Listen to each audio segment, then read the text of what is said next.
Cool. So yeah. So Anne-Marie, how did you first land this role? How did this whole wonderful experience first come about for you? Honestly, no idea. It just it happened to be a conversation, and I was pretty shocked about it. I was shocked that people would want my voice, my talking voice involved in something. But yeah, it was amazing. And I watched the trailer and I fell in love with it. I just loved everything about it. I loved what it was trying to say, the messages in it. And yeah, I was like 100%, I want to be involved, and went to watch it at a private screening and fell in love with it even more, and then went straight to the recording studio after I'd watched it to do the voiceover. And that was much harder than what I thought it was going to be. Yeah, because you're used to being in recording studios where it's just you and the mic, but this is a whole different experience, isn't it? Were you nervous in a different way than you usually are? Because I guess it presents a sort of a different type of sort of task, I suppose. Yeah, I thought that it was going to be easy. I was like, easy. This is my comfort zone. I'm in the studio. I'm with a microphone, but it was so hard. There's just so many ways to say something that, like, so many different tones of your voice and so many different ways. And I was like, is it right? I don't know. You tell me, because I'm just going to try it in every single way possible. And the timings of everything that have to be like spot on. And I guess with singing, you just have none of those boundaries. You just sing whatever, whatever you want. But yeah, it was really difficult. A lot of different aspects to it, and made me appreciate the people that actually do this as their job, like every day. So yeah, it was kind of crazy. And I loved the film, and it sort of resonated with me. I mean, I know really it's for young sort of teenagers and specifically kind of teenage girls, but you've been there, you've gone through all the same insecurities and changes that the kind of lead characters are going through and what adolescents go through. What's your advice to sort of young girls and to some of your young fans going through that kind of same thing at that stage in their life? I think this is what's so cool about this movie, like being able for kids and teenagers to see this kind of thing is so cool. I wish I had this when I was younger, because I didn't understand what was happening to me either. I was just like so angry all the time, or so sad all the time, or, you know, all of that stuff. And it's something that you just actually can't get your head around because you can't control it.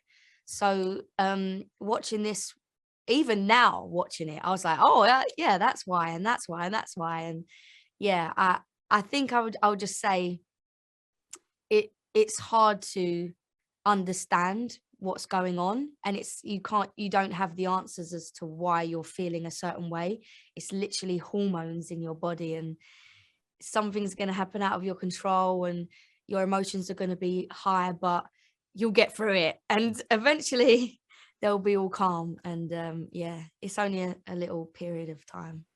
Yeah, I mean, one piece of advice could just be, say, go and see Turning Red, because it will help. Yeah, it actually will. I'm 33, and the nostalgia in this film was just wild. The kind of taking me back, because I'm about the same age as the lead character is. So, are you quite a nostalgic person? Are you someone that kind of looks back over that time in your life quite often? Yeah, I often go to like the games and the toys that we used to have, just because I thought they were so cool.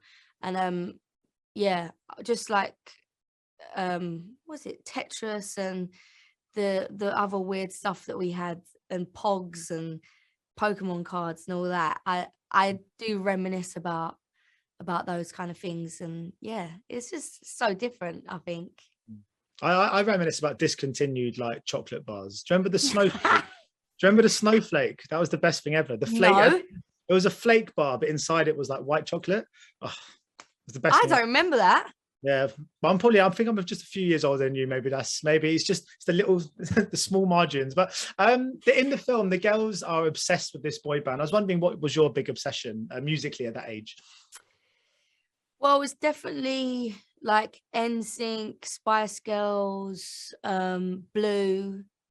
Yeah, all of the bands, the girl bands, boy bands, and I guess like Christina Aguilera and Britney Spears and everyone like that. So when I was watching it, I was 100% like that when I was younger.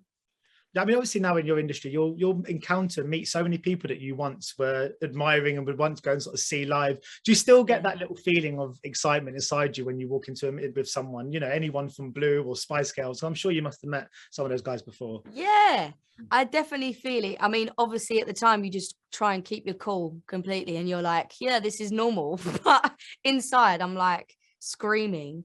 But I guess it's more that I appreciate them so much. Like I learned what I love from watching people like that when I was younger. So the appreciation, I think, takes control over my fangirling in that moment. And then I leave and then scream. Brilliant. Well, just before I do go, are you interested in doing a bit more of this? Maybe now you've done a kind of the voiceover in this. Is this something you'd like to explore a bit further one day? Yeah, definitely. I think this is my first time. Hopefully it will get easier and more, and I'll get better at doing it. So who knows? Oh, well, I thought you did a great job. It's a great movie. So congratulations. Cheers. Thank you so much. Thank you. Ladies and gentlemen, you're watching Hey You Guys. Hey You Guys, huh? Hey, you guys. Is that from the Goonies? It is indeed, yes. Nice. Hey, you